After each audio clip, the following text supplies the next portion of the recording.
Hello everyone. तो कैसे हैं आप लोग? आई होप आप लोग एकदम बढ़िया होंगे, मस्त होंगे। आज हम लोग मिले हैं बहुत दिन बाद। तो वैसे हम लोग बहुत दिन बाद ही मिलते हैं, लेकिन अब क्या है, अब थोड़ा कंसिस्टेंसी आएगी। वीडियोस बहुत जल्द जल्द आप तक पहुंचाए जाएंगे। जैसा कि आप लोग अगर देखा होगा तो पॉडकास्ट सीरीज शुरू हो चुकी है और 2 एपिसोड्स ऑलरेडी आ चुके हैं। और हम लोग साथ में रिवीजन भी करते हुए चल रहे हैं, एनसीईआरटी सॉल्यूशन सब कुछ लेते हुए चल रहे हैं। तो आज हम लोग डिस्कस करने वाले हैं लाइव प्रोसेस का एनसीईआरटी सॉल्यूशन, यानी कि 2 एक्सरसाइजेज के बारे में आज हम लोग बात करेंगे। फिर अगले लेक्चर में हम लोग 2 एक्सरसाइजेज ऐसे करके धीरे धीरे हम लोग सारा एनसीईआरटी का मटेरियल जो है वो पूरा कंप्लीट करते हुए चलेंगे। तो बिना देरी के चलिए शुरू करते हैं। लेट्स स्टार्ट है ना ऐसे। तो लाइव प्रोसेस में हम लोग को इसके लिए एनसीईआरटी की बुक जरूरत पड़ेगी। ठीक है, मैंने ले ली है, जो भी मेरे पास फटी उठी सब है। फटी से मतलब नहीं, किताब होना चाहिए, किताब में कंटेंट होना चाहिए, क्वेश्चन होनी चाहिए। मैंने लिखा ही बैलेंस लिखा है। ठीक है, तो पहला क्वेश्चन क्या है? What is the diffusion, why is diffusion insufficient to meet the oxygen requirements of multicellular organisms like humans. चलो छोड़ो इंग्लिश को, हिंदी में आओ। कह ये रहा है कि जो डिफ्यूजन एक प्रोसेस है, डिफ्यूजन जो प्रोसेस है वो एक मल्टीसेलुलर ऑर्गेनिज्म में क्यों सफिशिएंट नहीं है रेस्पिरेशन कराने के लिए। ठीक है, तो सबसे पहले तो आपको बताना पड़ेगा कि डिफ्यूजन क्या होता है। पता होगा, आपने पढ़ रखा है डिफ्यूजन होता क्या है। ठीक है, डिफ्यूजन एक्सचेंज ऑफ गैसेज होता है। ये exchange of gases from higher level to lower level, यानी कि higher concentration to lower concentration. कैसे? जो हमारी बॉडी में सेल्स प्रेजेंट होते हैं, इनमें जब बाहर ज्यादा प्रेजेंट होती है गैस, ठीक है, ये गैस है, कोई भी ऑक्सीजन है, ये अंदर जा रही है। ठीक है, तो क्या होगा, ये जो होगा सेल जो होगा ये स्वेल हो जाएगा। और जब यहाँ पर ज्यादा हो जाएगी, ठीक है, यहाँ पर ज्यादा गैस होगी, बाहर जाएगा, तो ये क्या हो जाएगा, श्रिंक हो जाएगा। श्रिंक मतलब सुटकना, सुटक जाएगा। ठीक है, और यहाँ पर क्या हो जाएगा, स्वेल हो जाएगा। तो ये क्या हो गया, एक्सचेंज ऑफ गैसेस हो रहा है। तो इसी को कहा जाता है डिफ्यूजन। डिफ्यूजन। और इस प्रोसेस का यूज जो है वो हमारे जो प्लांट्स है वो करते हैं अपने रेस्पिरेशन के लिए, यानी कि गैस लेने के लिए या रेस्पिरेशन करने के लिए वो इस प्रोसेस का यूज करते हैं, जिसे कहते हैं डिफ्यूजन। तो ये जो कि तो ये कहा जा रहा है कि जो आपके सेल्स है, सेल्स में ये डिफ्यूजन हो रहा है। ठीक है, स्मॉल स्मॉल पार्ट्स में जो है डिफ्यूजन हो रहा है। हमारी बॉडी के भी जो सेल्स हैं उनमें भी यही होता है, सेल्स में यही होता है। ठीक है, प्लांट्स के सेल होंगे, हमारे हमारे सेल्स में जो कि एक स्मॉलेस्ट है, ठीक है, उसमें डिफ्यूजन होता है, एक्सचेंज ऑफ गैसेस। तो कह रहा है अगर यही डिफ्यूजन हम पूरी बॉडी में अपने कराएं, यानी कि हम लोग रेस्पिरेशन करते हैं, है ना, उसके लिए हमारे पास लंग्स है, नोज है, चैम्बर है, ये सारी चीजें हैं गैस लेने के लिए। अगर उसी की बजाय हम ये डिफ्यूजन कराएं एक मल्टी सेलुलर ऑर्गेनिज्म में, तो वो सफिशिएंट क्यों नहीं है, ये हमारा क्वेश्चन है। ठीक है, जो कि सेल है, सेल यूनिसेलुलर है, सेल स्मॉलेस्ट है ना, तो वो यूनिसेलुलर हो गया, उसमें तो डिफ्यूजन हो रहा है। मतलब मल्टी सेलुलर, जिसमें मल्टी सेल है। अब एक सेल के अंदर सेल होता नहीं तो यूनिसेलुलर हो गया। अब हमारे अंदर तो ऐसे ट्रिलियंस ऑफ सेल्स हैं, तो हम मल्टी सेलुलर हो गए, यानी कि मल्टी बहुत सारे सेल्स हैं। तो हमारे अंदर ये डिफ्यूजन सफिशिएंट क्यों नहीं है? क्योंकि जो डिफ्यूजन है, diffusion is a small process. Diffusion क्या है, एक स्मॉल प्रोसेस है। स्मॉल प्रोसेस का मतलब कि ये छोटे एरिया में काम करता है। ठीक है, और जो डिफ्यूजन है ये सेल में काम करता है, तो मतलब छोटा एरिया तो है ही, उसके साथ ये भी है कि हमारी बॉडी जो है वो थोड़ा क्या है, अगर आप कहें तो थोड़ा ट्रिपिकल है। ट्रिपिकल का मतलब कि थोड़ा लार्ज है ना, तो उसमें क्या है, हर कॉर्नर पे बॉडी के यहाँ पर या कहीं पर हर पार्ट में डिफ्यूजन कर पाना आसान नहीं है, हर पार्ट में उस गैस को पहुंचा पाना आसान नहीं है। ठीक है, हम लोग लार्ज ऑर्गेनिजम्स हैं, तो हमें ये पॉसिबल नहीं है, इस वजह से हम लोग डिफ्यूजन नहीं करते हैं। जो ये स्मॉल ऑर्गेनिजम्स हैं, सॉरी ऑर्गेनिजम्स के, ये स्मॉल जो आपके सेल्स हैं, इनमें क्या है, इनकी सिंपल बॉडी है, सिंपल बॉडी है, तो डिफ्यूजन हो जाता है। हमारी जो लार्ज बॉडी है, तो हर पार्ट्स में ऑक्सीजन नहीं पहुंच पाएगा, किसके लिए, गैसेस नहीं पहुंचा पाएगा, तो वो डिफ्यूजन वहां पर पॉसिबल नहीं हो पाता है। अगर मैं आपको इसके लिए पढ़ना अच्छा हूँ, मतलब आपको लिखना, लिखने से मतलब नहीं है, आपको समझ में आना चाहिए। लिख तो आप अपने शब्दों में मिलेंगे, ऐसा लिख सकते हैं, in large multicellular organisms like humans the oxygen of air will have to travel large distance inside the human body to reach and every cell of the body. ये कह रहा है यहाँ पर भी जो मैंने लिख रखा है कि हमारी बॉडी में क्या होगा, हमारी बॉडी में ऑक्सीजन को पूरी बॉडी में ट्रेवल करना है। ट्रेवल, इतनी बड़ी बॉडी है, इतना बड़ा मानस दिख नहीं रहा तुमको, तो यहाँ पर हर पार्ट में जाना है, छोटे छोटे पार्ट्स में हर पार्ट, यहाँ जाना है, यहाँ जाना है, यहाँ भी जाना है, तो किधर जाए, तो वो एक बहुत बड़ा टास्क हो जाता है डिफ्यूजन के लिए कि वो कहाँ पर ऑक्सीजन पहुंचाए, है ना।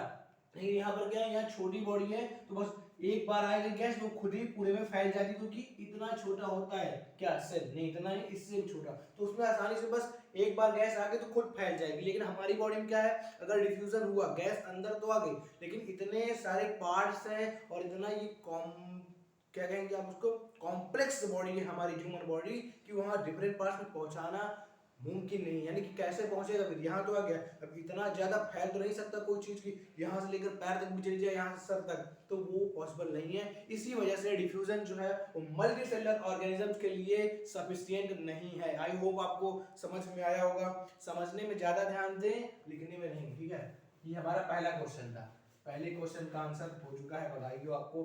अगला क्वेश्चन क्या है, ये तो सबसे इजी क्वेश्चन है, what criteria do we use to decide whether something is alive. कौन सा क्राइटेरिया है जो हम यूज करते हैं कि कोई चीज अलाइव है या नहीं। तो अगर आप पॉडकास्ट सीरीज देखा होगा या रिवीजन लेक्चर भी हमारा देखा होगा, तो वहां मैंने सबसे सिंपल ट्रिक बताई है कि हम लोग पहली प्रायोरिटी तो किसको देते हैं, मूवमेंट को, ये जानने के लिए कि कोई भी चीज अलाइव है या नहीं, मूवमेंट को देते हैं, ठीक है। ये मूवमेंट को हम देख, अगर उसमें मूवमेंट हो रहा तो वो अलाइव है, और नहीं हो रहा तो वो अलाइव नहीं है।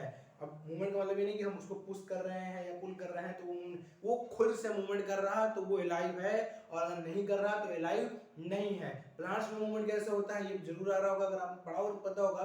प्लांट्स में हम लोग कैसा मूवमेंट देखते हैं, अपसाइड मूवमेंट, यानी कि वो जब स्टिमुलस की तरफ क्या करता है, रिस्पॉन्स करता है, तो वो प्लांट का मूवमेंट कहलाता है।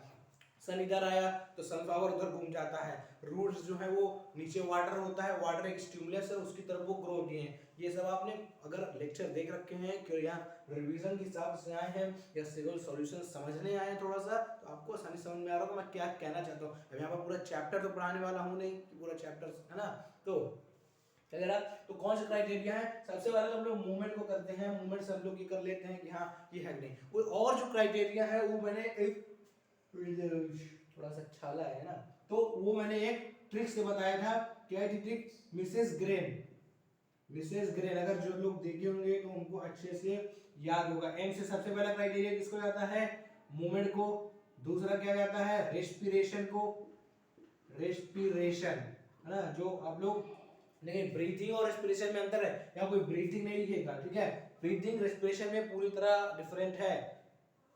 रेस्पिरेशन जो है हमारे सेल्स में होता है, ब्रीथिंग हमारी बॉडी में होता है, हम लोग बाहर से ऑक्सीजन लेते हैं। इससे इस मतलब सेंसिटिविटी, सेंसिटिविटी का मतलब समझ में आता है ना, कि जब हम लोग उसको टच करेंगे तो उसका रिस्पांस देगा। यानी कि अगर आपने आपको, जैसे आप खड़े हैं, ठीक है, मैं खड़ा हूँ और मुझे किसी ने गर्म चीज से कुछ छुआया, तो अगर मैं नॉन लिविंग थिंग हूँ तो मुझसे कोई मैं मतलब कोई रिस्पांस नहीं करूंगा कि बॉडी हटा लूँ या कुछ ऐसा कर लूँ, जैसा भी है बस हो रहा है। लेकिन अगर मैं लिविंग ऑर्गेनिज्म हूँ और मुझे टच किया गया तो कैसा होगा, ऐसे हाथ हटाते हैं कि नहीं, एक पटाखा छुड़ाते समय हाथ में अगर थोड़ा सा भी छू क्या करते हैं आप, हाथ हटाते हैं, रिस्पांस देते हैं स्टिमुलस का। स्टिमुलस का था यहाँ पर हीट, है ना, समझ में आ रहा ना। तो सेंसिटिविटी वहां पर, या टच मी नॉट प्लांट है, उसको आप टच करते हैं तो क्या होता है, छुई मुई को आप टच करते हैं तो क्या होता है, उसकी पत्तियां सिकुड़ जाती हैं, यानी कि उसमें सेंसिटिविटी है। तो लिविंग थिंग में सेंसिटिविटी होती है, वो रेस्पिरेशन करते हैं, वो मूवमेंट करते हैं, वो ग्रोथ करते हैं, ठीक है, उनकी लंबाई बढ़ती है। ग्रोथ दो तरीके की हो सकते हैं, मतलब ऑर्गेनिज्म, हम ह्यूमंस में कैसी ग्रोथ, हम ऊपर की तरफ बढ़ रहे हैं, है ना, ऐसा हाथ बड़े हो रहे हैं, पैर बड़े हो रहे हैं, जो भी। और प्लांट्स में दूसरा जो बता रखा है कि वो स्टिमुलस को रिस्पॉन्स करेंगे तो वही उनकी ग्रोथ कहलाती है कि नहीं। और उनमें भी ऐसी ग्रोथ होती है, पहले इतने बड़े रहते हैं, फिर कहाँ पहुंच जाते हैं, इतने बड़े, है कि नहीं, पहले प्लांट होते हैं, फिर ट्री बन जाते हैं, जो बाबा दादा ने आपको लगाया होगा आज वो ट्री हो गए होंगे। फिर यहाँ पर क्या हो जाएगा, रिप्रोडक्शन, लिविंग थिंग्स जो है वो रिप्रोडक्शन करते हैं। ये डेड मैटर नहीं करता कि सेक्सुअल की एसेक्सुअल, वो तो कोई भी रिप्रोडक्शन कर सकते हैं, लेकिन रिप्रोडक्शन करना चाहिए, तो वो लिविंग थिंग है। फिर उसके बाद एक्सक्रीशन, एक्सक्रीशन मतलब कि रिमूवल ऑफ वेस्ट, जो वेस्ट का रिमूवल। और सबसे लास्ट है न्यूट्रिशन, जो कि इंपॉर्टेंट है, वो न्यूट्रिशन भी करते हैं। यानी कि न्यूट्रिशन का मतलब क्या होता है, taking in of nutrients, nutrients को लेना। न्यूट्रिशन और न्यूट्रिएंट्स में भी डिफरेंट है। न्यूट्रिएंट्स क्या होते हैं, taking in of nutrients is known as nutrition. अब न्यूट्रिएंट्स में क्या क्या आ जाता है, फैट है, विटामिन है ना, मिनरल्स हैं,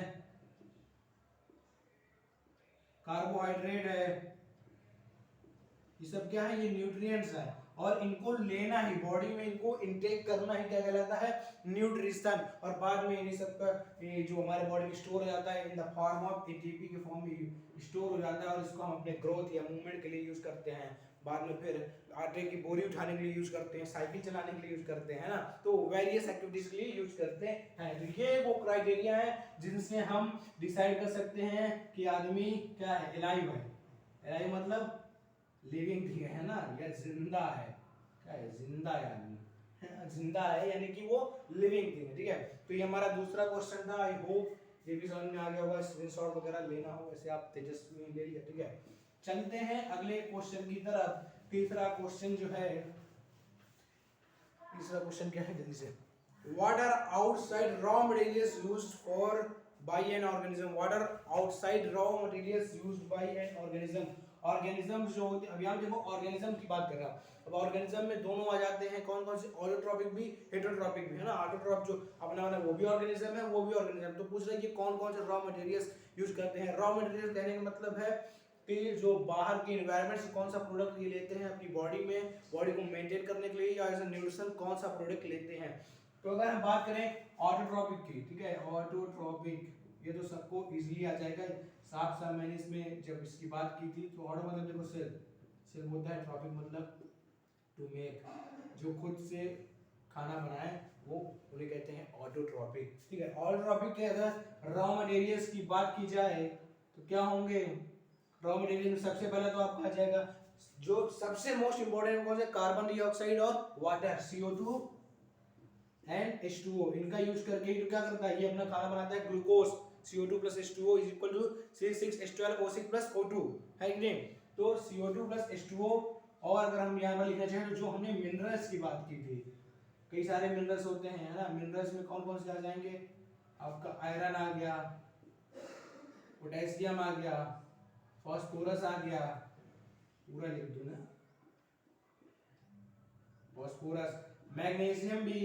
ठीक है, तो ये मिनरल्स, ये क्या है, रॉ मटेरियल। और एक सनलाइट भी आप ले सकते हैं, जो बाहर से यूज करके क्या बनाता है, अपना खाना बनाता है। तो ये रॉ मटेरियल्स है जो ऑटोट्रॉपिक या ऑटोट्रॉप्स जो होते हैं। ऑटोट्रॉपिक इज न्यूट्रिशन, और जो इसको करते हैं वो कहलाते हैं ऑटोट्रॉप्स, ऑटोट्रॉप्स। तो ये वो रॉ मटेरियल्स हैं जो ऑटोट्रॉप्स लेते हैं अपने एनवायरनमेंट से। ठीक है, ऑटोट्रॉपिक जो ऑटोट्रॉप्स ऑर्गेनिज्म होते हैं वो ये रॉ मटेरियल अपने अपने एनवायरनमेंट से लेते हैं अपने सर्वाइवल के लिए, अपना खाना बनाने के लिए, by the process of photosynthesis. Photosynthesis ये अपना खाना बनाते हैं, सिंथेसिस।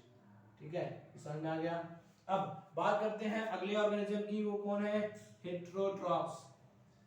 हेटेरोट्रॉप्स, ये राइटिंग तो अच्छी नहीं है, कोई बात नहीं। हेटेरोट्रॉप्स, अब हेटेरोट्रॉप्स कौन से लेते हैं, देखो हेटेरोट्रॉप्स जो होते हैं वो जनरली लेते हैं आपके use outside raw material such as readymade organic food. Readymade organic food मतलब जो प्लांट्स ने बनाया, प्लांट्स ने बनाया, ठीक है, प्लांट्स ने बनाया जो खाना बनाया। हमने क्या बात की थी कि ग्लूकोज बनाया, ग्लूकोज के बाद कुछ खाना बच जाता है जिसको in the form of starch के फॉर्म में इसको क्या करते हैं, स्टोर करते हैं।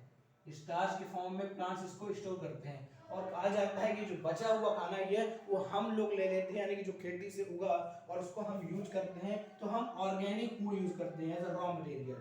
अपनी बॉडी के सर्वाइवल के लिए हम ऑर्गेनिक फूड यूज करते हैं जो इनसे बचा होता है ना, जो मार्केट से हम रेडीमेड खरीद लेते हैं ऑर्गेनिक फूड वगैरह।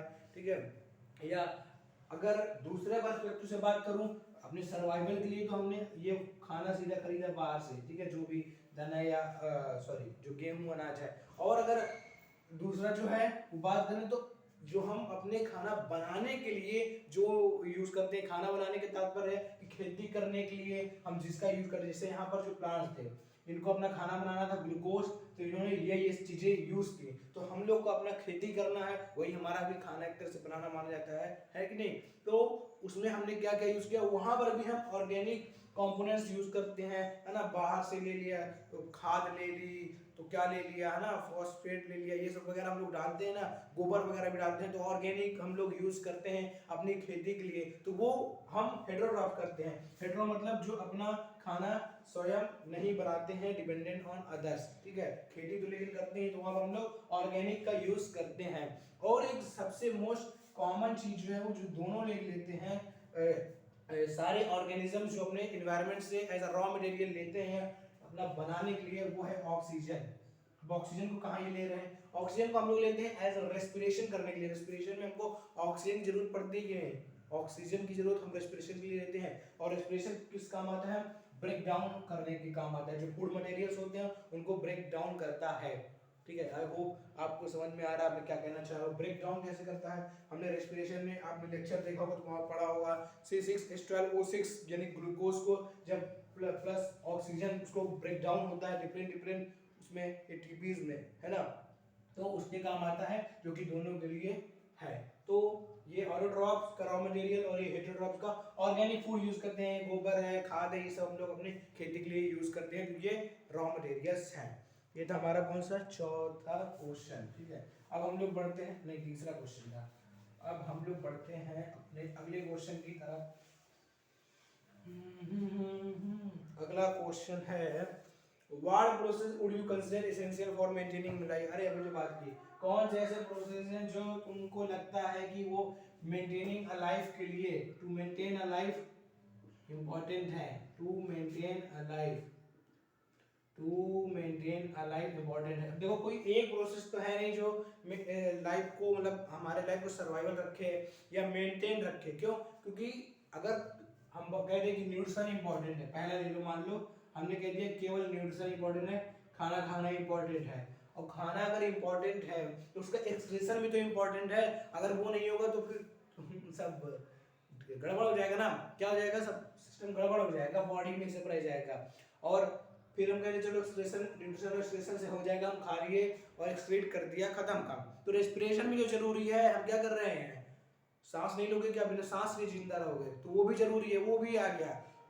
उसका क्या, डाइजेशन, तो डाइजेशन भी तो होगा तब ना एक्सक्रीशन होगा उसका, वो भी जरूरी है। अब हमारे ब्रेन को कब कहाँ काम करना है, कैसे रिस्पॉन्स करना है किसी स्टिमुलस का, वो भी तो जरूरी है। यानी कि जितने भी प्रोसेस सारे इसेंशियल हैं, सारे इसेंशियल हैं, सबका अपना अपना एक एक रोल है, अहम योगदान है हमारी जिंदगी में।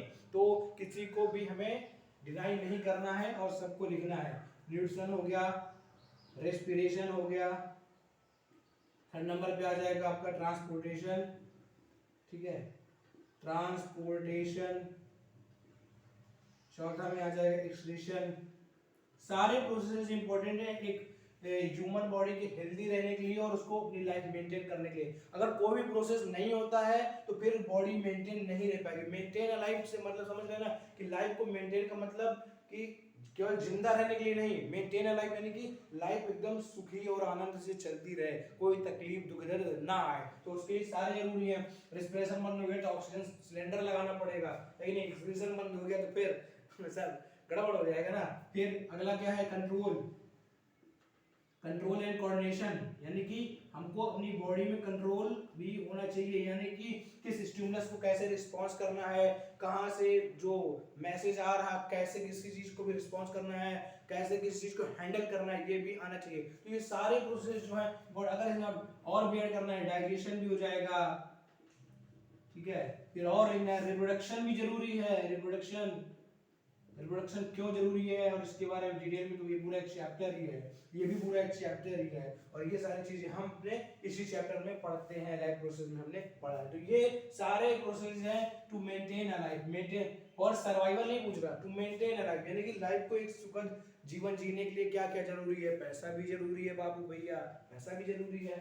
तो पैसा यहाँ नहीं लिखना, हमको प्रोसेसेस लिखने हैं, है कि नहीं। अगर जान है तो जहान है कि नहीं। तो ये वो प्रोसेसेस हैं to maintain a proper life. Screenshot लेना ले लीजिए, नहीं तो कोई बात नहीं, चलते हैं अपने दूसरे क्वेश्चन की तरफ। 4 क्वेश्चन हो गए हमारे। आई थिंक ये पहले एक्सरसाइज में 4 क्वेश्चन ही हैं। ये पेज नंबर 95 के क्वेश्चन हम लोग कराए थे।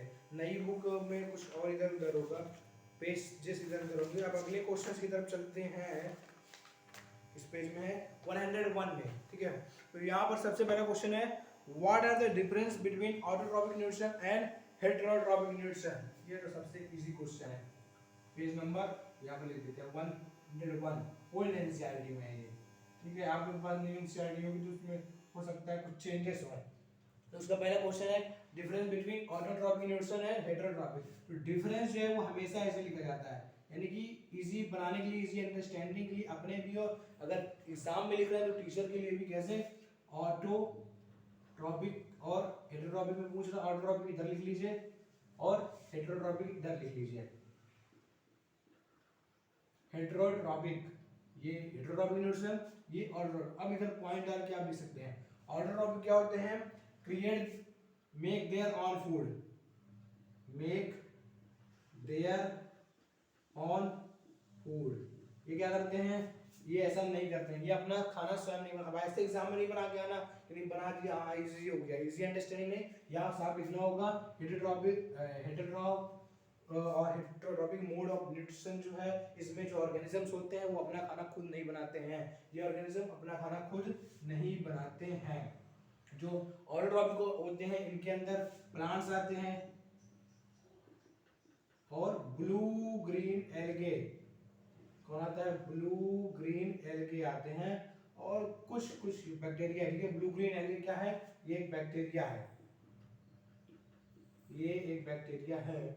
और इसमें मतलब कुछ प्लांट्स ऐसे भी होते हैं जो ऑटोट्रॉपिक नहीं होते हैं, यानी कि वो अपना खाना खुद नहीं बनाते हैं। तो एक्सेप्शन में अगर मैं लिखना चाहूँ यहाँ पर, वैसे आपको लिखना नहीं है लेकिन मैं आपको बता रहा हूँ कि ये आप जानिए, वीनस फ्लाईट्रैप, ये क्या है, ये भी एक प्लांट है लेकिन ये अपना खाना खुद नहीं बनाता है। सनड्यू है ना, तो ये कुछ क्या है, ऐसे एक्सेप्शन है, प्लांट्स हैं जो अपना खाना खुद नहीं बनाते हैं, अपना खाना खुद नहीं बनाते हैं। और ऑटोट्रॉप जो होते हैं वो अपना खाना खुद बनाते हैं। हेटेरोट्रॉपिक में क्या आ जाएगा, ह्यूमंस आ जाते हैं। ह्यूमंस क्या, सीधे एनिमल्स लिखो, ह्यूमंस या एनिमल्स दोनों में एक ही बात होती है। हेटेरोट्रॉप्स के भी और डिवीजन होते हैं। तो ये मेन जो डिफरेंस ये पूछे ना, what are the differences between autotrophic nutrition and heterotrophic nutrition, ठीक है। ऑटोट्रॉपिक में मेक देयर ओन फूड, ये अपना खाना नहीं बनाते हैं, इनके एग्जांपल ये, इनमें ह्यूमंस होते हैं, इनमें ये होते हैं, और इसमें एक्सेप्शन ये है।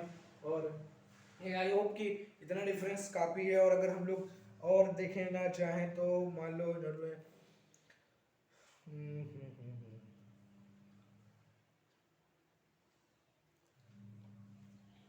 हाँ इतना ही है, ये पर्याप्त है आई थिंक।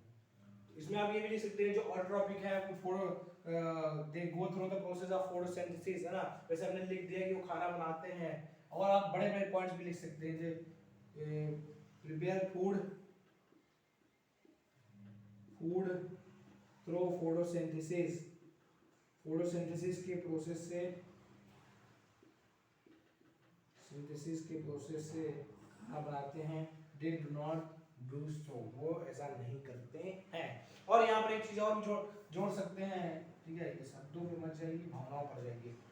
और क्या लिख सकते हैं यहाँ पर कि ये जो है ये ऑर्गेनिक चीज़ों को यूज़ करते हैं, ऑर्गेनिक रॉ मटेरियल्स को यूज़ करते हैं, जैसे सनलाइट है, CO2 है, O2 है, इनका सबका यूज़ करते हैं। CO2 है, H2O है, सनलाइट है, इनका यूज़ करते हैं। ये किस लिए, खाना बनाने के लिए। और ये इन सब का यूज नहीं करते क्योंकि खाना ही नहीं बनाते हैं, ठीक है। तो ये कुछ डिफरेंसेस थे इनके बीच में, वर्सेस, है ना, ऑटोट्रॉपिक वर्सेस हेटेरोट्रॉपिक। स्क्रीनशॉट लेना है तो आप ले लीजिए, ठीक। आप चलते हैं अगला क्वेश्चन में, क्वेश्चन नंबर 2 इस एक्सरसाइज का जो है, इसको लिखने से ज्यादा आप समझने में ध्यान दीजिए। वैसे अगर हमें चैप्टर पढ़ रखा है, लेक्चर पहले देख रखे हैं तो आपको ये आसानी समझ में आ रहा होगा, और कोई यहाँ पर रॉकेट साइंस तो वाली बात नहीं है, ठीक है। अगला क्वेश्चन क्या है, where do plants get each of the raw materials required for photosynthesis. जो रॉ मटेरियल्स प्लांट्स के द्वारा यूज किए जाते हैं वो कहाँ से पाते हैं, ठीक है, जो रॉ मटेरियल प्लांट्स के द्वारा यूज किए जाते हैं वो कहाँ से पाते हैं। तो प्लांट्स में सबसे पहले तो रॉ मटेरियल्स मैंने अभी आपको बताया, प्लांट्स के रॉ मटेरियल्स कौन कौन से हैं। प्लांट्स के रॉ मटेरियल कहने मतलब क्या है, ऑटोट्रॉप्स के जो रॉ मटेरियल्स है वो अभी मैंने आपको बताया, जस्ट अभी कुछ क्षण पहले बताया है। प्लांट्स के रॉ मटेरियल्स कौन कौन से हमने बात की है, वो सबसे पहला CO2, जो मैंने सबसे मोस्ट इंपॉर्टेंट बताया था, क्या बताया था, CO2 और H2 ज्यादा इंपॉर्टेंट है क्योंकि वही खाना को बनाने में मदद करते हैं। CO2 plus H2O in the presence of sunlight, ठीक है, C6H12O6 प्लस O2 ये बनाते हैं। अब ये बैलेंस है, इसको बैलेंस करना पड़ता है। तो यहाँ पर मेन रोल इनका है, CO2 और H2 ये रॉ मटेरियल हैं किसके लिए, प्लांट्स के लिए, है ना। तो कह रहा है कि प्लांट्स के जो रॉ मटेरियल्स ये कहाँ से मिलते हैं, तो CO2 जो है वो कहाँ से मिलता है और H2O कहाँ से मिलता है। CO2 हमें एनवायरनमेंट से मिलता है, एनवायरनमेंट से मिलता है। और अगर हम सिर्फ किसी ने पूछ लिया कि किस से आता है, मतलब प्लांट के किस पार्ट से आता है, तो ये स्टोमेटा से आता है, स्टोमेटा, हाँ स्टोमेटा से हमारी जो प्लांट्स है, प्लांट्स के अंदर ये एंटर करता है, ठीक है। प्लांट्स में जो स्टोमेटा होते हैं, स्टोमेटा क्या होता है, टिनी पोर्स जो होते हैं लीव्स में प्रेजेंट होते हैं। और आपको यही पता होगा कि लीव्स को क्या कहा जाता है, किचन ऑफ द प्लांट, क्यों, क्योंकि सारा खाना यहीं बनता है। खाना कहाँ बनता है, किचन में बनता है। और प्लांट्स का किचन क्या है, लीव्स, लीव्स में ही खाना बनता है। लीव्स में टिनी टिनी पोर्स प्रेजेंट होते हैं जिनको हम स्टोमेटा कहते हैं, जो कि इनविजिबल यानी कि माइक्रोस्कोपिक होते हैं, ये स्टोमेटा होते हैं, ठीक है। स्टोमेटा सबसे लोअर एपिडर्मिस में होते हैं, लोअर एपिडर्मिस कहाँ होते हैं, लोअर एपिडर्मिस, ठीक है। ये सब पढ़ाई जा चुकी चीजें हैं, कहाँ पढ़ाई जा चुकी हैं, लेक्चर में आप देखो, लोअर एपिडर्मिस में स्टोमेटा प्रेजेंट होता है, ठीक है। तो ये एनवायरनमेंट से मिलता है। और H2O जो है हमको रूट्स ला के देती है, कहाँ से, फ्रॉम सॉइल, सॉइल में जो पानी होता है उसको रूट्स ला करके देती हैं। और अगर और जो रॉ मटेरियल है, जैसे कि मिनरल्स की बात कर ले हम, मिनरल्स कौन कौन से मिनरल्स है, Fe है, मैग्नीशियम है, ये कहाँ से आता है, तो ये भी हमारा रूट्स से ही मिलता है। रूट्स में जो सॉइल प्रेजेंट है, ठीक है, सॉइल में ही ये प्रेजेंट होता है, ठीक है। जो मिनरल्स होते हैं, मिनरल्स Fe है, Mg है, फॉस्फोरस है, ये सारे जो मिनरल्स है ये रूट्स से ही आते हैं सॉइल। और वहां से कैसे आते हैं, सॉइल में तो प्रेजेंट होते हैं, सॉइल में रूट्स होती है, रूट्स एब्जॉर्ब करती है, और वहां से फिर ये आते हैं जाइलम से। Oh my God, oh my god, ये ठीक है। तो ये कहां से आते हैं, जाइलम। जाइलम क्या होता है, प्लांट्स में जो कि प्रेजेंट होता है, टिश्यू होता है, ग्रुप टिश्यूज होते हैं जो कि help in the movement of the क्या बोलते हैं, वाटर या minerals from one part of the plant to different part of the plant. अगर मैं बताना चाहूँ आपको, जैसे ये कोई प्लांट है, ठीक है, ये यहाँ पे इसके रूट्स हैं, तो यहाँ पर जाइलम प्रेजेंट होगा, जो यहाँ से यहाँ, यहाँ से यहाँ, यहाँ से यहाँ क्या कह पहुँचाएगा, वाटर एंड मिनरल्स, ठीक है। और यहाँ पर एक और टिश्यू जिसे कहते हैं फ्लोएम, जो कि फूड को कैरी करता है, ठीक है, जो कि फूड को कैरी करता है। तो CO2 कहाँ से आता है, एनवायरनमेंट से मिलता है, किसके थ्रू आता है, स्टोमेटा, जो कि टिनी पोर्स हैं प्रेजेंट इन, यानी देता हूं present in lower epidermis of leaves, present होते हैं लोअर एपिडर्मिस में। स्टोमेटा क्या है, ये टिनी पोर्स है, टिनी पोर्स इन द लीव्स, ठीक है, जो कि लोअर एपिडर्मिस में होते हैं। तो इसकी वजह से लीव्स को क्या कहा जाता है, किचन ऑफ द सेल, क्योंकि जो फोटोसिंथेसिस पूरा होता है, फोटोसिंथेसिस क्या है, प्लांट से खाना बनाने का प्रोसेस, ये पूरा जो प्रोसेस है ये लीव्स के ही क्लोरोप्लास्ट में होता है, क्लोरोप्लास्ट में। क्लोरोप्लास्ट क्या है, क्लोरोप्लास्ट एक सेल ऑर्गेनेल है, ये क्या है, एक सेल ऑर्गेनेल है। और क्लोरोप्लास्ट में ही प्रेजेंट होता है एक पिगमेंट जिसे कहते हैं क्लोरोफिल, क्लोरोफिल जो कि प्लांट्स को ग्रीन कलर देता है, ठीक है, जो कि प्लांट्स को ग्रीन कलर देता है, ठीक है। प्लांट्स को ग्रीन कलर कौन देता है, क्लोरोफिल। कहाँ प्रेजेंट होता है, क्लोरोप्लास्ट में। क्लोरोप्लास्ट कहाँ प्रेजेंट होता है, अगर कोई आपसे पूछे तो क्लोरोफिल प्रेजेंट होता है, क्लोरोफिल सॉरी क्लोरोप्लास्ट कहाँ प्रेजेंट होता है, क्लोरोफिल क्लोरोप्लास्ट में प्रेजेंट होता है। और जो क्लोरोप्लास्ट है ये प्रेजेंट होता है आपके अपर एपिडर्मिस के नीचे, अपर एपिडर्मिस, लीव्स का जो अपर पार्ट है उसके नीचे प्रेजेंट होता है। और इसी में पाए जाते हैं आपके photosynthetic cell, photosynthetic cell, photosynthetic cell या जिसे कहते हैं mesophyll cell, mesophyll cells, mesophyll cells जो कि इसी पार्ट में सबसे ज्यादा पाए जाते हैं। फोटोसिंथेटिक सेल क्यों? क्योंकि यहीं पर फोटोसिंथेसिस का प्रोसेस होता है। अरे बाप रे, ठीक है, समझा दिया, समझाइए राधा। CO2 और H2O कहाँ से आते हैं? तो CO2 जो है एनवायरनमेंट से आती है, थोड़ा स्टोमेटा आती है, और जो H2O है वो सॉइल में प्रेजेंट होती है, सॉइल में रूट्स के थ्रू फिर जाइलम से पूरे पूरे पूरे प्लांट्स में पहुंचाई जाती है। तो इतना याद रखना है। और ये तो सारी जो बताया ज्ञान वो भी आपको पता होना चाहिए, चैप्टर में ये है और चैप्टर में आपने पढ़ा होगा तो ये आपको एकदम हलवा लग रहा होगा। ठीक है, चलते हैं अपने अगले क्वेश्चन की तरफ। स्क्रीनशॉट लेना ले लीजिए, ये क्वेश्चन नंबर 2 है, आंसर नंबर 2 यहाँ डाल देते हैं। ठीक है, ये स्क्रीनशॉट ले लीजिए। ठीक है, चलते हैं अपने अगले कंटेस्टेंट, अरे अपने अगले क्वेश्चन की तरफ। इसको इरेज कर लें। अगला क्वेश्चन है, ठीक है, ये कोई वो बड़ी बात नहीं बताई मैंने, ये सारी चीजें जो है चैप्टर में हमने पहले ही डिस्कस कर ली हैं।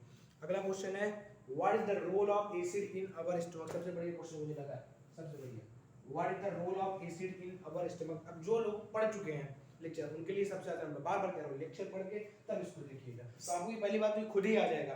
ठीक है, नहीं आ रहा तो लेक्चर देखने के बाद देखिए तो समझ में आएगा, वैसे हवाबाजी करने नहीं आना है। ठीक है, तो रोल ऑफ एसिड पूछ रहा हमसे, रोल ऑफ एसिड। अब जिन्होंने पढ़ा है उनको समझ में आ गया कौन सी एसिड प्रेजेंट होती है, क्या होता है, क्या पूछ रहा है, पर इतना तो समझ में आ ही गया होगा कि क्या पूछ रहा है। तो पूछ ये रहा है कि जो हमारा सबसे पहले आपको ये पता होना चाहिए, जो डाइजेशन होता है, डाइजेशन लोगों को लगता है पेट से शुरू होता है, लेकिन जो डाइजेशन है ह्यूमन बॉडी में, it begins from mouth, begins from mouth, most important thing, begins from mouth. कहाँ से बिगिन हो जाता है? माउथ से ही बिगिन हो जाता है। माउथ में अब लेक्चर देखा तो वो फिर माउथ का मैं नहीं बताऊंगा पूरा क्या है कि बताऊं।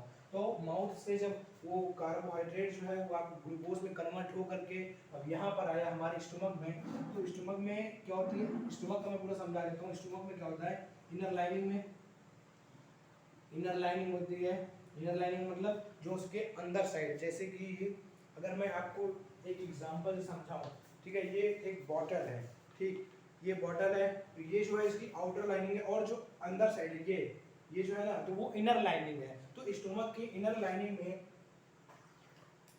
ये तो बहाना था, पानी पीना था मुझको तो इसीलिए ले आया। ठीक है, तो स्टमक की इनर लाइनिंग में प्रेजेंट होता है, स्टमक की इनर लाइनिंग में प्रेजेंट होता है गैस्ट्रिक ग्लैंड।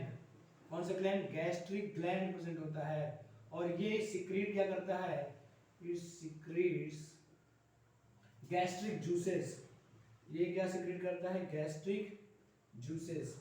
कौन कौन से गैस्ट्रिक जूसेस? 3 तरह के गैस्ट्रिक जूसेस सिक्रीट करता है। मैं ये क्या बता रहा हूँ, ये जिन्होंने पढ़ रखा है उनको आसानी समझ में आ रहा है, मैं बार बार कह रहा हूँ, जो चैप्टर पढ़े हैं उनको आ रहा है। माउथ में हमारा जो है खाना गया, माउथ में क्या प्रोसेस हुई वो लेक्चर में पढ़ लिया, ठीक है, वो मैं यहाँ नहीं बताने वाला। फिर वहां से खाना आया पेट में, पेट की इनर लाइनिंग में प्रेजेंट होता है गैस्ट्रिक ग्लैंड, गैस्ट्रिक ग्लैंड में प्रेजेंट होता है, अरे सिक्रीट करता है गैस्ट्रिक जूसेस। 3 तरह के वो होते हैं, पेप्सिन, HCl और म्यूकस। ठीक है, ये 1 2 3 तरह के गैस्ट्रिक जूसेस प्रेजेंट होते हैं। अब इनका काम क्या है, तो यहाँ पर जो ये रोल ऑफ एसिड कह रहा है, अब HCl क्या है, एसिड ही तो है, तो यहाँ पर HCl का रोल पूछ रहा है, और उसके लिए मैंने ये पूरा आपको बना के बताया कि कहीं डाउट ना रह जाए। ठीक है, तो HCl का काम क्या होता है, इट मेक्स फूड एसिडिक, ये खाने को क्या करता है, एसिडिक बनाता है। जो खाना पेट में गया तो HCl जो है वो खाने को एसिडिक बनाता है। अब ऐसा क्यों करता है, इसके पीछे भी रीजन होगा, क्यों, क्योंकि जो पेप्सिन है, पेप्सिन कन्वर्ट करती है प्रोटीन को इसमें एमिनो एसिड में, प्रोटीन को एमिनो एसिड में कन्वर्ट करना होता है, तो ये फूड को तभी एमिनो एसिड में कन्वर्ट करेगी या ब्रेक डाउन करेगी जब फूड एसिडिक होगा। पेप्सिन जो है break down food into amino acid, food की जगह यहाँ पर सीधे प्रोटीन लिखिए, ठीक है, protein into amino acid only when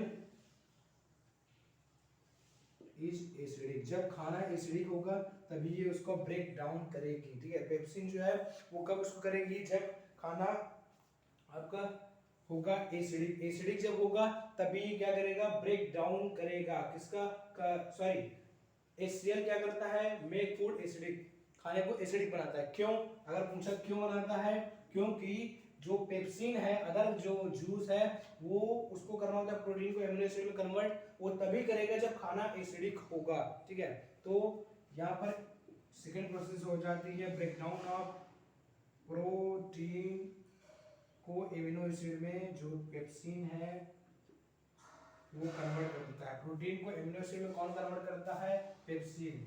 और अगर प्रोटीन यानी कि जो फूड है वो एसिडिक नहीं होगा तो पेप्सिन उसको नहीं करेगा। और एमिनो एसिड को पेप्टोन भी कहते हैं, जो कि एनसीईआरटी के थ्रू अगर हम जाए तो, ठीक है, पेप्टोन भी कहते हैं, कंफ्यूज नहीं होना।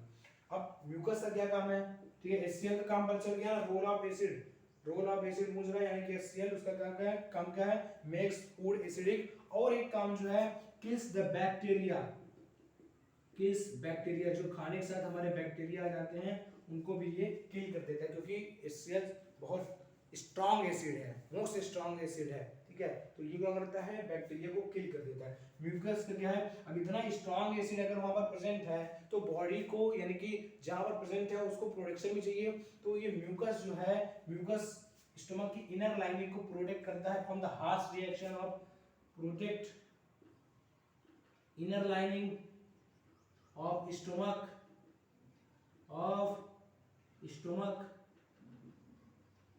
from harsh reaction of, harsh यानी कि बहुत तगड़ा reaction, harsh reaction of HCl hydrochloric acid, यानी कि अब HCl यहाँ पर रिलीज हो रही है।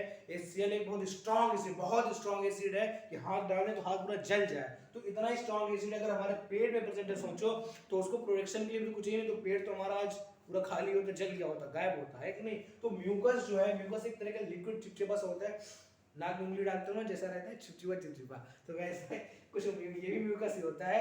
और यहाँ पर भी हमारे म्यूकस टफ लेयर होती है जो कि इसके रिएक्शन से बचाती है हमारे इनर लाइनिंग ऑफ पेट को कि वो जले नहीं, है ना, नहीं तो गायब हो जाएगा। तो मेन आपको क्या जानना था, रोल ऑफ एसिड। HCl का रोल क्या होता है, टू कन्वर्ट द और make the food acidic so that the pepsin can break down the protein into amino acid, because pepsin converts the food into amino acid only when the food is acidic। ठीक है, तो ये था role of HCl, इसका भी screenshot ले लीजिए। ठीक है,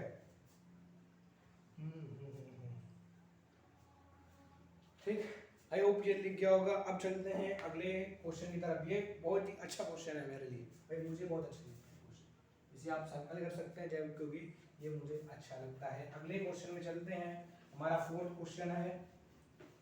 फोर्थ क्वेश्चन, डाइजेशन कहाँ से बिगिन होता है, माउथ से। ये हमेशा याद रखना, लोगों को कंफ्यूजन रहता है कि वो पेट से शुरू होता है, लेकिन digestion always begins from mouth, हमेशा माउथ से शुरू हो जाता है। क्यों, क्योंकि डाइजेशन का मतलब क्या होता है, डाइजेशन का मतलब पता है, ये मैं क्लियर ही कर देता हूँ।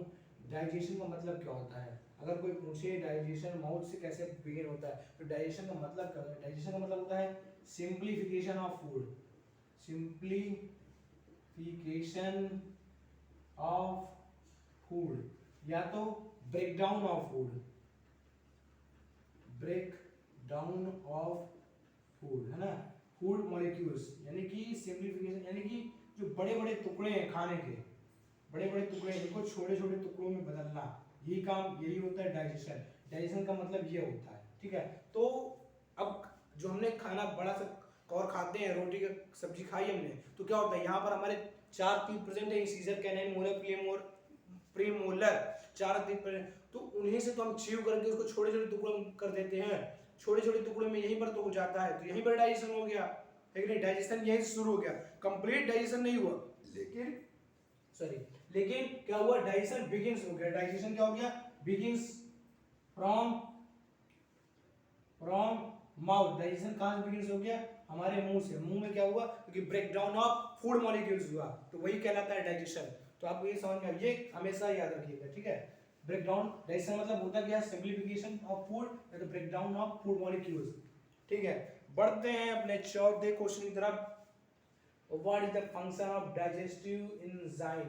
डाइजेस्टिव एंजाइम जो होते हैं उनका फंक्शन क्या होता है। ठीक है, चौथा क्वेश्चन, ये भी इसी से रिलेटेड जो भी मैंने समझाया समझ में आ गया होगा। फंक्शन ऑफ डाइजेस्टिव एंजाइम फिर भी बता देते हैं। फिर भी बता देते हैं फंक्शन ऑफ डाइजेस्टिव एंजाइम्स। अब इसके लिए तो सबसे पहले ये पता होना चाहिए एंजाइम्स क्या होते हैं। एंजाइम्स, माउथ आपने पढ़ा है, माउथ में जब खाना आता है तो कैसे आता है, माउथ की इनर लाइन में क्या क्या प्रेजेंट होता है, कौन सा ग्लैंड प्रेजेंट होता है, ये आप मुझको कमेंट करके बताएंगे। फिर वहां पर से कौन सा जूस सिक्रीट होता है ये भी बताएंगे। सलाइवा, क्या सलाइवा सिक्रीट होता है, सलाइवा। तो वो क्या करता है, वो helps in the breakdown of carbohydrate into glucose, complex sugar को ग्लूकोज में कन्वर्ट करने में मदद करता है। फिर पेट में आता है तो ये जितने भी एंजाइम्स होते हैं, एंजाइम्स जो होते हैं ये मतलब क्या कहोगे, इनका फंक्शन क्या है पूछ रहा। तो ये क्या करते हैं, ये help in the breakdown of molecules of food. इनका फंक्शन ये है कि जो डाइजेस्टिव एंजाइम है ये ब्रेक डाउन ऑफ मॉलिक्यूल्स कराते हैं, फूड का जो मॉलिक्यूल है उसको ब्रेक डाउन, जो भी हमने कराया डाइजेस्टिव एंजाइम यानी कि जो मदद करते हैं, एंजाइम्स जो मदद करते हैं उसको ब्रेक डाउन में। अभी हमने एंजाइम्स पढ़े गैस्ट्रिक जूस में, जो एंजाइम्स कौन कौन से थे हमारे पास, HCl के बारे में हमने पढ़ा, पेप्सिन के बारे में पढ़ा, ठीक है, और म्यूकस के बारे में पढ़ा। तो इनके बारे में पढ़ा, उनका फंक्शन क्या था, वही सबका फंक्शन ही क्या है, वो सब, ये सब एंजाइम है तो वही सब है। और जो एंजाइम जो हमारे माउथ में प्रेजेंट होता है, जैसे माउथ में प्रेजेंट होता है salivary amylase, salivary amylase, salivary amylase, mouth में प्रेजेंट होता है सलाइवरी एमाइलेज, सलाइवरी एमाइलेज। यहाँ पर क्या प्रेजेंट होता है, ये पेप्सिन, HCl, मेन जो है वो पेप्सिन होता है, मेन जो है वो पेप्सिन एंजाइम होता है। यहाँ पर सलाइवरी एमाइलेज प्रेजेंट होता है। पूछ रहे हैं इनका फंक्शन क्या है, इनका फंक्शन क्या है, ये एक तरह के बायोलॉजिकल कैटलिस्ट है, कैटलिस्ट। अब कैटलिस्ट क्या होता है ये भी आपको पता होगा, ये कई बार पढ़ा। बायोलॉजिकल कैटलिस्ट मतलब कैटलिस्ट वो होता है जो किसी रिएक्शन को फास्ट कर दे, किसी रिएक्शन को फास्ट कर दे without involving itself in them, मतलब ये खुद उसमें नहीं मिलेगा और रिएक्शन को फास्ट कर देगा। जैसे अगर मैं एग्जांपल बनाना चाहूँ, बताऊं कि जैसे दो दोस्त होते हैं, पक्के कोई घनिष्ठ मित्र हैं और उनके बीच में लड़ाई करानी है, तो तुम क्या करते हो, एक बार उसके कान में जाके उसकी बुराई किए, एक बार कान में उसकी बुराई किए और उनकी दोनों की लड़ाई शुरू हो गई, लड़ाई शुरू हो गई, तुम किनारे हो, तो तुम क्या हो, एक कैटलिस्ट हो जो उनकी रिएक्शन को तेज, अभी तो केवल बहस हो रही थी उनके बीच में और तुमने जाके कान भर दिया तो लड़ाई शुरू हो गई, तो रिएक्शन तेज हो गया, काम तेजी से चलने लगा और तुम एज ए कैटलिस्ट वर्क कर रहे हो, किनारे खड़े होकर तमाशा देख रहे हो, मजा ले रहे हो। बढ़िया तो है, बढ़िया है, तुम उसमें इन्वॉल्व नहीं हो रहे हो, यहाँ नहीं छोड़ो बचाओ कुछ नहीं, तुम बस मजा ले रहे हो ना। तो वो क्या कर रहे हैं, आपस में भिड़े जा रहे हैं, तो वो कैटलिस्ट होता है जो रिएक्शन में विदाउट इन्वॉल्व हुए उस रिएक्शन को फास्ट करा दे। तो ये क्या करते हैं, ये अब रिएक्शन क्या हो रही है यहाँ पर, कहाँ से CO2 लग रहा है, रिएक्शन क्या हो रही है, break down of food, break down of food हो रहा है कि नहीं, ये भी एक रिएक्शन है, ब्रेक डाउन ऑफ फूड हो रहा है, ऑक्सीजन की मदद से ब्रेक डाउन ऑफ फूड हो रहा है। तो उसमें क्या हुए, ये मिल गया, सलाइवरी एमाइलेज मिल गया, वहां पर पेप्सिन मिल गया, इन्होंने क्या किया, उस रिएक्शन को तेज कर दिया। तो सलाइवरी एमाइलेज क्या करता है, ये कार्बोहाइड्रेट को किसमें बदल देता है, ग्लूकोज में। जो हमने खाना खाया, जितना भी खाना खाया, पूरे खाने में जितना भी कार्बोहाइड्रेट प्रेजेंट है उसको इसने ग्लूकोज में कन्वर्ट कर दिया, इसमें कन्वर्ट कर दिया, C6H12O6 में कन्वर्ट कर दिया, या कहीं कहीं ऊपर लिखा होगा कॉम्प्लेक्स शुगर को, ठीक है, कॉम्प्लेक्स शुगर को इसने इसमें कन्वर्ट कर दिया, ठीक है। या एक तो सलाइवरी एमाइलेज का काम का, ये एक बायोलॉजिकल कैटलिस्ट है जो कि क्या करती है, ये कन्वर्ट रिएक्शन को फास्ट कर देती है without involving in them. Reaction क्या हो रही थी, जो खाना था उसका ब्रेक डाउन हो रहा था, तो उसके कार्बोहाइड्रेट को ग्लूकोज में इसने कन्वर्ट कर दिया। अब यहाँ पर पेप्सिन क्या करती है, ये भी एक बायोलॉजिकल कैटलिस्ट है, ये भी रिएक्शन को तेज कर देती है विदाउट इन्वॉल्विंग विद देम। तो ये क्या करती है, इसको तो अभी हमने अभी पढ़ा है, ये प्रोटीन को क्या करती है, प्रोटीन को एमिनो एसिड में बदल देती है, किसमें बदल देती है, एमिनो एसिड या तो पेप्टोन में बदल देती है, एमिनो एसिड और पेप्टोन सेम है, पेप्टोन, ठीक है, ये है। तो ये है इनका काम क्या। अब फंक्शन डाइजेस्टिव एंजाइम आपसे पूछे, डाइजेस्टिव एंजाइम कौन से हैं। अब डाइजेस्टिव एंजाइम में ये मत कह देना कि हमने सलाइवरी एमाइलेज को क्यों लिया, ये तो माउथ में होता है, क्यों, क्योंकि मैंने क्या बताया, डाइजेशन क्या है, माउथ से बिगिन हो जाता है, तो माउथ में जितने भी एंजाइम है, पेट में सारे एंजाइम हम लेंगे और सब डाइजेस्टिव एंजाइम में कहलाएंगे। तो सलाइवरी एमाइलेज भी डाइजेस्टिव एंजाइम है, दूसरा पेप्सिन भी क्या है, डाइजेस्टिव एंजाइम ही है, इसका काम क्या है, ये करता है, इसका काम क्या है, ये करता है। और अगर पूछा जाए एंजाइम का काम क्या है, तो एंजाइम क्या है, एंजाइम्स का मतलब क्या हो गया, बायोलॉजिकल कैटलिस्ट है ये रिएक्शन को तेज कर देते हैं विदाउट इन्वॉल्विंग इंटेंट, जैसा आप करते हैं अपने दो दोस्तों को भिड़ाने में, तो वही काम ये करते हैं। और भी डाइजेस्टिव एंजाइम मान लो आपका यहाँ पर तीसरा, जो यहाँ से खाना माउथ आया, माउथ से पेट में आया, पेट से कहाँ जाएगा, पेट से जाएगा स्मॉल इंटेस्टाइन में, स्मॉल इंटेस्टाइन में जो है वहां से दो जगह से आएगा, लीवर से और पैनक्रियास से। क्या क्या आएगा, ट्रिप्सिन और लाइपेज आएगा आपके पैनक्रियास से, और लीवर से आएगा बाइल जूस, है ना। तो वो भी क्या है, वो भी एंजाइम ही है, ठीक है, वो भी एंजाइम ही है। और अगर मैं यहाँ पर देखूँ कायदे से, तो में जो ट्रिप्सिन है, ठीक है, ट्रिप्सिन क्या है, ट्रिप्सिन भी एक एंजाइम है, वो भी प्रोसेस को तेज करता है। ये क्या करता है, ये कन्वर्ट कर देता है फैट इनटू फैटी एसिड, जो हमारे खाने में फैट था उसको फैटी एसिड में कन्वर्ट कर देता है, या ग्लिसरॉल में, ठीक है, या ग्लिसरॉल में कन्वर्ट कर देता है। जो लाइपेज है वो भी एक एंजाइम है। लाइपेज क्या करता है, लाइपेज जो बचा हुआ प्रोटीन था, मान लो कुछ ऐसा प्रोटीन रह गया जो पेप्सिन नहीं कन्वर्ट कर पाया, यानी कि नहीं कर पाया, इसका मतलब वो एसिडिक नहीं हो पाया था, तो ये नहीं कर पाया, तो उसको ये लाइपेज जो है ये बचे हुए प्रोटीन को एमिनो एसिड में बदल देता है, ठीक है। इतना पूरा मैंने केवल ये समझाने के लिए आपको बताया कि एंजाइम का फंक्शन क्या होता है, डाइजेस्टिव एंजाइम का फंक्शन क्या होता है। डाइजेस्टिव एंजाइम जो होते हैं ये बायोलॉजिकल कैटलिस्ट होते हैं। कैटलिस्ट क्या होता है, जो रिएक्शन को तेज करे without involving itself in them, अपने आप को उसमें इन्वॉल्व के बिना उसको तेज कर दे, वो कहलाता है बायोलॉजिकल कैटलिस्ट, यानी कि एंजाइम। और उनके फंक्शन क्या है ये मैंने बता दिया, ठीक है, ये पूरा डिटेल आपको दे दिया, और आप इसका चित्र पर ले सकते हैं, ठीक है। अब आई थिंक लास्ट क्वेश्चन इस एक्सरसाइज का लास्ट क्वेश्चन है हमारे पास, ठीक है। तो ये सारी चीजें जितना बता रहा हूँ, ये कोई बाहर का नहीं है, ये सारी चीजें लेक्चर में मैंने पहले ही बता रखी है, ठीक है, जो पढ़ के आया है वो समझ ले, जाके लेक्चर ले सकते हो। अगला, how is small intestine design to absorb digested food. Oh my god, ये अच्छा क्वेश्चन है, मतलब कि ये पूछ रहा है कि जो स्मॉल इंटेस्टाइन है उनको कैसे डिजाइन किया गया है कि उससे खाना इजीली एब्जॉर्ब हो जाए, है ना, यही ना, टू एब्जॉर्ब यानी कि जो डाइजेस्टेड फूड है उसको कैसे एब्जॉर्ब किया जाए। तो स्मॉल इंटेस्टाइन जो है, अब स्मॉल इंटेस्टाइन की बात आ गई तो मैं कुछ और भी बता दूंगा इससे रिलेटेड, जो इतनी भी बातें हैं स्मॉल इंटेस्टाइन से। स्मॉल इंटेस्टाइन जो है, इंटेस्टाइन जो है हार्बीवोरस होते हैं, हार्बीवोरस में स्मॉल इंटेस्टाइन बहुत लंबी होती है, लॉन्गर होती है। कार्निवोरस में स्मॉल होती है in comparison to herbivorous, small in comparison to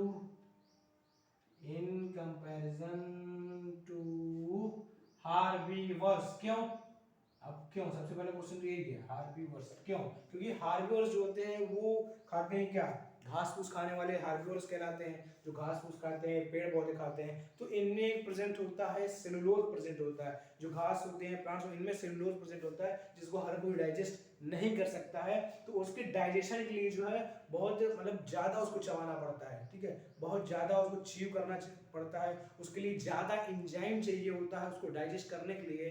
तो इस वजह से स्मॉल इंटेस्टाइन को बड़ा वो बनाया गया है हार्बीवोरस में, जिससे वो इजीली उनमें डाइजेस्ट हो जाए, क्योंकि उनकी तो रोजी रोटी वही है, पूरी तरह तब भी डाइजेस्ट नहीं होती है।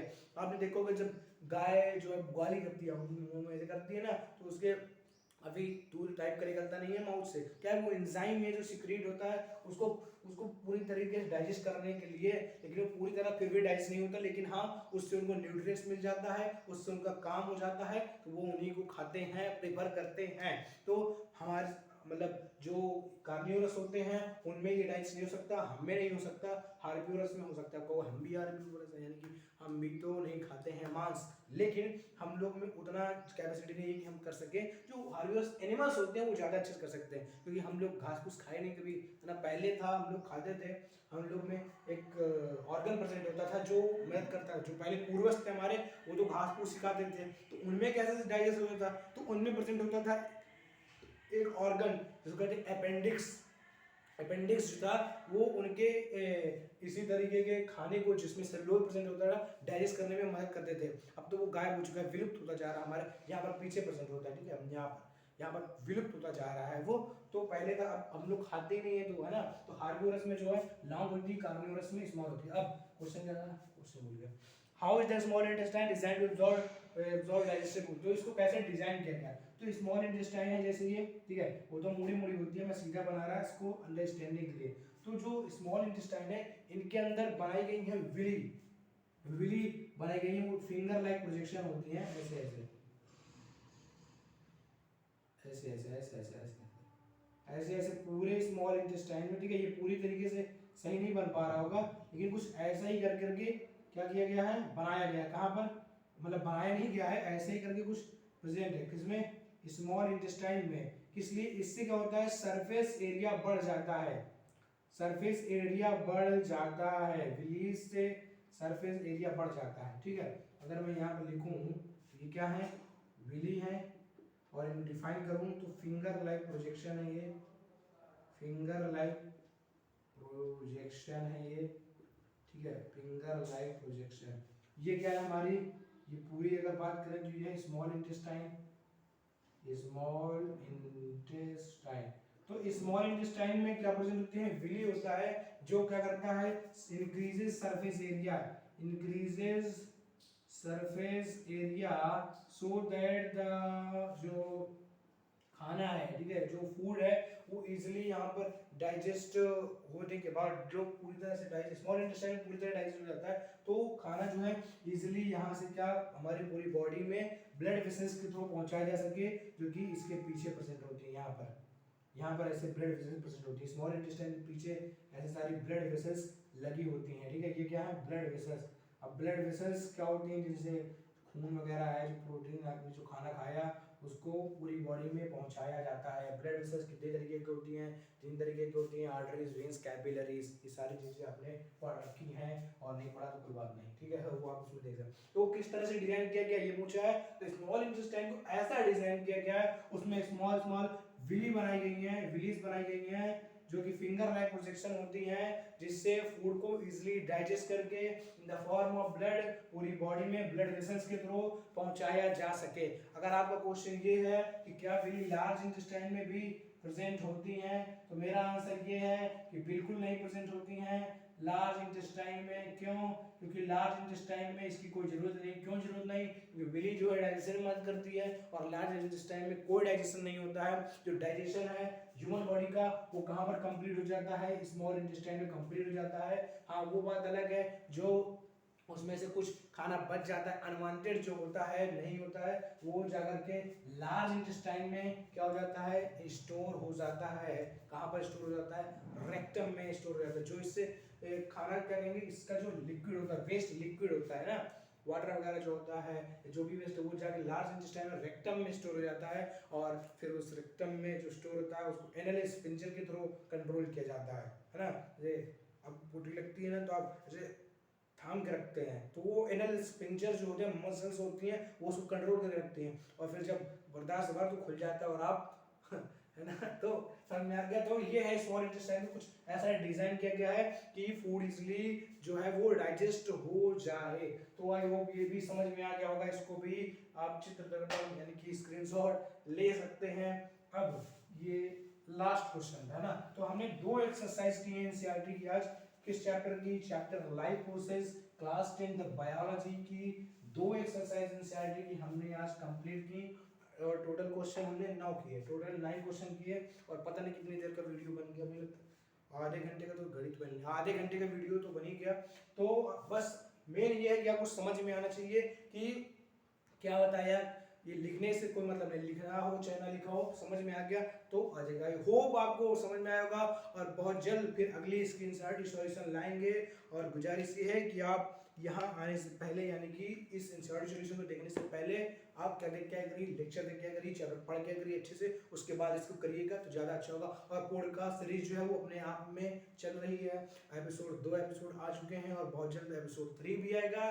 मेहनत कर रहे हैं और आपकी वोट देना है। तो मिलते हैं नेक्स्ट वीडियो में, तब तक के लिए बहुत बहुत धन्यवाद। Thank you. My self Anurag Kumar Mishra.